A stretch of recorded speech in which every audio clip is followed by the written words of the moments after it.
Welcome to the Genius Factory. Enjoy the video. You'll start by confirming the SIM is active and you have the carrier APN values handy. This avoids downtime. Now unlock the iPhone and go to Settings. Tap Cellular, then Cellular Data Network. Once there, you'll see sections for cellular data, LTE/4G, and MMS. Make the first edits in the cellular data area. Enter the APN exactly as provided, because spelling and capitalization can matter for authentication and routing. This is the critical first actionable step.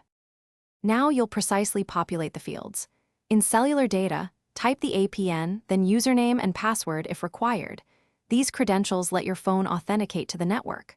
Once done, scroll to MMS and enter MMSC, MMS proxy, and MMS max message size so picture messaging works. Make sure to remove any unintended spaces. Extra characters break connections. If your carrier supplied separate APN for LTE or tethering, enter those in the LTE/4G or personal hotspot sections to ensure all. Once you've entered values, back out to save changes and toggle airplane mode for a few seconds or reboot the iPhone to force the network to re-register. Test data by loading a web page and send an MMS to confirm messaging.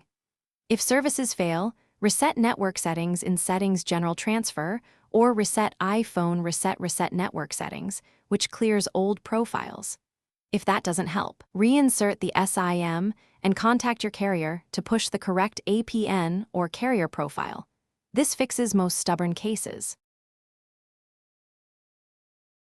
Thanks for watching. If you found this helpful, don't forget to like and subscribe.